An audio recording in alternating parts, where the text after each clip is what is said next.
I knew him since like back in the day, so it's like I kind of feel bad because at the end of the day, we just boxers and we giving our heart and our soul to our craft, and we go in there and risk our life for the dangers of for the public and ourselves too, entertainment. And for nobody to be surrounded with him at that moment, that's supposed to be right there on his shoulder, on his hip, I ain't like that. You stand as one team, united with your son, because I guarantee you, if Teofimo Lopez Jr. won that fight, we would have got more of Teofimo Lopez Sr. than we wanted. That wasn't right, and that's not the way you do your son. And I just hated to see that, Roy. I hated to see him get thrown under the bus a third or fourth time after the fight. You already had to deal with the fallout of the fight. You're dealing with, the natural stuff that's gonna come. You gotta stand on that. You gotta shoulder that, bro. But then this stuff over here from my daddy and my coach, I just didn't like to see that, man. That hurt me to see that. Teofimo had just suffered the most devastating defeat of his career.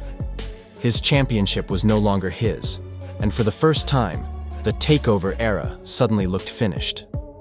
But as he sat alone during his post-fight medical checks, cut off from his team and still processing what happened, a very different scene was unfolding elsewhere.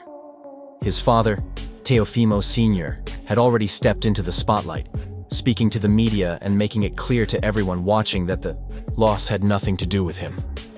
I listened to his corner the entire night. I heard them. What you mean, from where you was at over there? When I was, no, not where I was at. When I'm in the ring, I can hear what they telling Tio. Okay. The black guy. Stacey McKinley. That was Tyson. He kept screaming. Ask him when you talk to him. If you ever Yeah, talk I'm to him, at ask him. Yeah. He kept screaming. He said, back him up. Back him up. You gotta back him up. Yeah. When he kept saying it, I'm like, he not backing me up. I'm not going nowhere. Right. I'm not backing up. What am I backing up for? Right. You were so in control that once we got to the 9th and 10th round, where it's like, all right, everyone could see you got him figured out. Tio know you got him figured out. Everyone else. So I guess it was like, all right, is he gonna step on the gas to try to get him out? But then it's a risk with that, right? Yeah. Is it not? Oh, definitely. 100%. So if you win in a fight and you blowing somebody out, right? 8-0, 9-0, and then you say, fuck it. I'm gonna take the risk in this 10th, 11th round, and we're gonna trade it out and duke it out. Yeah. And then during the risk, he crack you and catch you. Yeah. What on type of dumb shit have you just done during this fight to where you was winning the entire fight and now you hurt and this nigga done got you? Cause he can crack. Yeah. I seen it. I felt it firsthand. He can crack. The sport of boxing has never been short on controversy, but the fallout following the Shakur Stevenson versus Teofimo Lopez fight went far beyond a typical loss. What unfolded afterward exposed deep fractures within a father-son partnership. According to statements and reports, including claims from Shakur Stevenson himself, Teofimo Jr. was reportedly left on his own after the defeat. In a profession where a fighter's corner is meant to be their protection and support, his own corner appeared to walk away, seemingly prioritizing pride over presence. But I said, fuck it, I'm gonna take the risk. Yeah. And when I took the risk, it all paid off. So for me, I'm just happy that somebody actually did it. Somebody, and they gotta give credit to Tio. Yeah. Like honestly, I agree. I felt bad. After the fight, I went in the not in the locker room, the doctors, they went to check me and shit. And I seen Tio in there. We actually took a picture together and everything. But he was in there dolo. Dolo. I'm like none of his team, nobody? Where everybody at? Right. Why is he in here dolo? Me and him having a full-on conversation. He pulled me to the side, just one-on-one. Me and him had a good little convo, but nobody else is in here with him. I didn't like that. Like, that didn't make me feel good because I knew him since like back in the day. So it's like, I kind of feel bad because at the end of the day, we just boxers and we giving our heart and our soul to our craft, and we go in there and risk our life for the dangers of, for the public and ourselves too, entertainment. And for nobody to be surrounded with him at that moment, that's supposed to be right there on his shoulder, on his hip, I just don't, I ain't like that. I wasn't cool with that. When reporters crowded around Teofimo Sr. for a reaction, his response crossed a line that trainers rarely approach. There was no shared accountability, no talk of regrouping as a team, no language of unity. Rather than standing beside his son in defeat, his words created separation, as if he were stepping away from a situation already going under. No. Everything was fine. The sparring sessions were like what motivated me to this fight. That I was 100% sure we was gonna win. For some reason, the game plan, my son didn't do what I told him he was supposed to do. His rhythm was supposed to be different, where we were supposed to stop Shakur from doing whatever Shakur does best, you know what I'm saying? Congratulations to him for winning, you know what I'm saying? But that was not my son in there. He openly asked what had happened to his son's punching strength, his movement, and why the game plan from the corner had been ignored. The criticism landed squarely on the fighter's performance. It came across as calculated distancing, shifting responsibility away from the trainer and onto the athlete. By framing the defeat as a failure to execute instructions, he protected his own image as the architect behind past success. Yet observers could see the deeper issue. Once Shakur seized control of the bout, there was no visible tactical adjustment coming from the corner.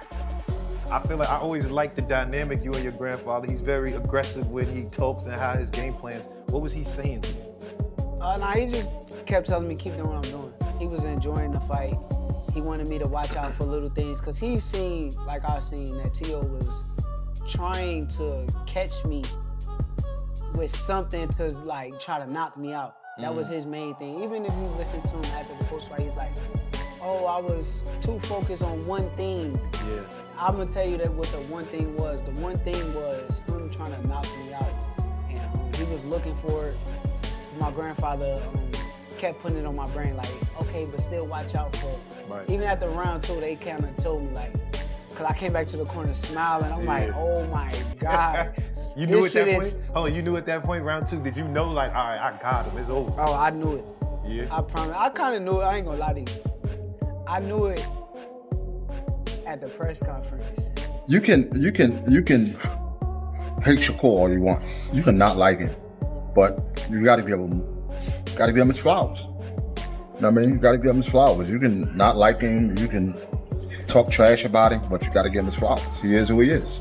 Did you think it'd be that easy, Reg? Yes, I told y'all. Yes, I told y'all. Reg, that was an ass whooping, Reg. Yes, and they gave him a round. I didn't see the round he won. They gave him a round. It was what Shakur did. Because what could have Tio done to beat Shakur?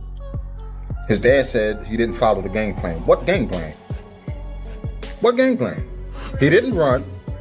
Because everybody say that Shakur runs. He didn't run. And he beat him with just a jab. He ain't even used his left hand. He beat him with just a jab. Do you think he could have got the stoppage, Reg? I don't know. I think he just wanted to beat his ass. What he did. I think he just wanted to embarrass him. What you did.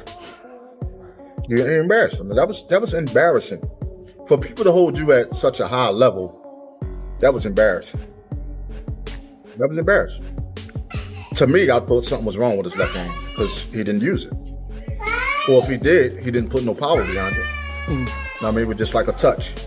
But again, he just beat him with the jab. From Stevenson's perspective, the victory was more than a clear decision in the ring. He appeared to anticipate the unraveling that followed. For years, he had questioned what he viewed as superficial unity around the Lopez team. After securing the win, he highlighted what he believed was missing: real support and cohesion behind Teofimo. At elite-level boxing, Stevenson understands that instability behind the scenes eventually shows itself under the lights. Inside the fight, he targeted those vulnerabilities. Still, even he seemed surprised by how abruptly the takeover circle fractured the moment the judge's verdict was announced. I think he needs a new trainer from what I was seeing. Respectfully to Teofimo Sr, respectfully.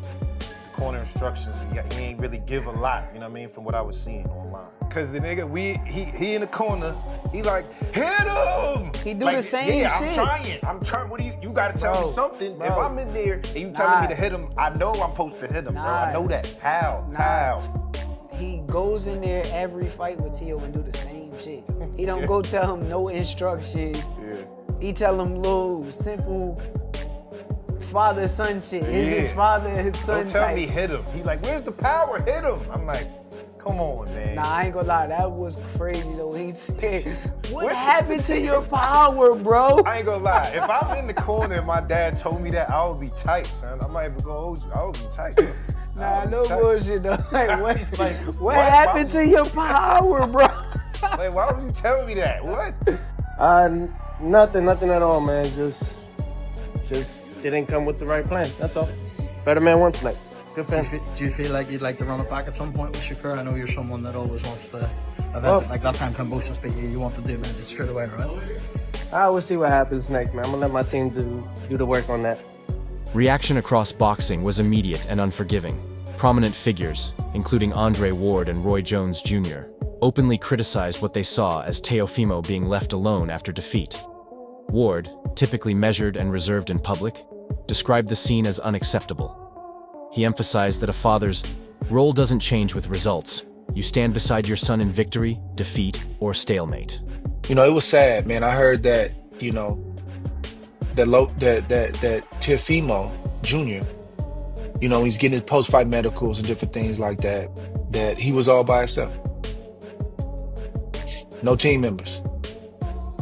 No rah-rah. No, none of that. All right?